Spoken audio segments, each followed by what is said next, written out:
تو آج ایک ایسی کہانی سنتے ہیں جو امید اور ہمت کے بارے میں ہے۔ یہ ایک ایسی جیت کی داستان ہے جو بہت ہی خاموشی سے حاصل ہوئی۔ تو چلیے شروع کرتے ہیں۔ کہانی کا آغاز ایک ایسے احساس سے ہوتا ہے جسے شاید ہم سب کبھی نہ کبھی محسوس کرتے ہیں۔ وہ احساس جب لگتا ہے کہ بس ہر دروازہ بند ہو چکا ہے۔ ذرا سوچئے ایسی سچویشن کے بارے میں جب کوئی انسان ہر طرف سے مجبور ہو جائے، جب اسے لگے کہ اب آگے کوئی راستہ ہی نہیں ہے، اور جب ہر طرف سے صرف بند دروازے ہی نظر آئے نا، تو یہ جو ہیلپلیسنس کا احساس ہے نا، یہ اور بھی گہرا ہو جاتا ہے۔ ایسا لگتا ہے جیسے امید کی آخری کرن بھی بجھ گئی ہو۔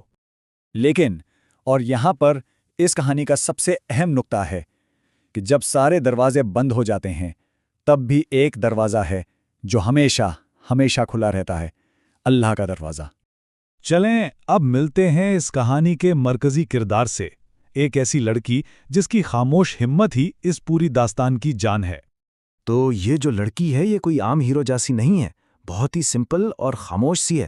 اس کا دل دکھ سے بھرا ہوا ہے، لیکن چہرے پر ایک عجیب سا صبر ہے۔ خواب تو بہت بڑے ہیں مگر حالات وہ بالکل اس کے خلاف ہیں۔ اب ذرا اس کی اصل زندگی کی تصویر دیکھیں۔ ایک طرف رزق کی کمی، گھر میں کھانے والے زیادہ، اوپر سے لوگوں کے تانے ختم نہیں ہوتے، اور دوسری طرف مدد کے لیے کوئی بھی نہیں۔ وہ اپنے اس بوجھ کے ساتھ بالکل اکیلی تھی۔ مگر اتنی ساری نیگیٹیوٹی اور مشکلوں کے باوجود اس نے ایک کام کبھی نہیں چھوڑا۔ ہر رات اپنے کمرے کے کونے میں نماز کے بعد وہ اپنے ہاتھ اٹھاتی تھی۔ اس کی جو اصل جنگ تھی نا، وہ لوگوں سے بحث کرنا یا لڑنا نہیں تھی۔ اس کی جنگ تو ایک خاموش گفتگو تھی اپنے رب کے ساتھ۔ اور اس کی دعا بھی دیکھیں، وہ یہ نہیں مانگ رہی تھی کہ مجھے دولت دے دو یا یہ مشکل آسان کر دو، نہیں۔ اس کی دعا میں ایک مکمل یقین تھا۔ وہ بس کہتی تھی، یا اللہ مجھے صرف وہ دے جو میرے لیے بہتر ہو۔ پھر دن گزرتے گئے، ہفتے، مہینے، لیکن ظاہری طور پر کچھ بھی نہیں بدلا، اور اس کے ساتھ ہی باہر کی دنیا کے تانے اور مذاق اور بھی زیادہ ہونے لگے۔ اور یہی تو اصل کشمکش تھی۔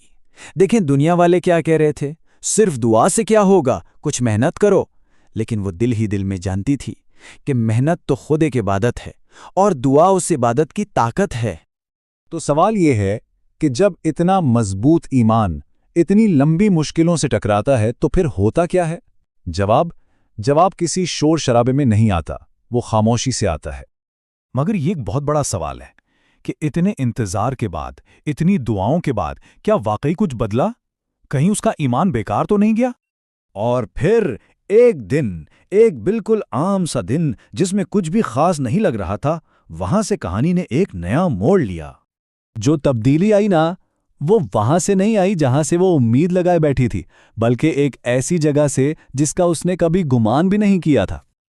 اور بس وہیں سے، اس غیر متوقع جگہ سے، اللہ نے اس کے لیے ایک راستہ کھول دیا، ایک ایسا راستہ جس کا کسی نے سوچا تک نہیں تھا۔ اور وہی لوگ جو اسے کمزور سمجھتے تھے، جو اس کا مذاق اڑاتے تھے، وہ سب حیران آنکھیں پھاڑے دیکھتے رہ گئے۔ ساری بازی پلٹ چکی تھی۔ اور اس پوری کہانی کا جو سب سے گہرا، سب سے بڑا سبق ہے نا، وہ یہی ہے کہ اللہ کی مدد ہمیشہ دھوم دھام سے نہیں آتی، کبھی کبھی وہ بہت خاموشی سے آتی ہے اور پوری زندگی بدل کر رکھ دیتی ہے۔ تو یہ داستان ہمیں ایک آخری سوال کے ساتھ چھوڑ جاتی ہے۔ ذرا اپنے آس پاس غور کریں، ایسی کتنی ہی خاموش فتح، کتنی ہی اندیکھی کامیابیاں روز ہمارے ارد گرد ہو رہی ہیں، جن کی بنیاد صرف ایمان اور ثابت قدمی پر ہے۔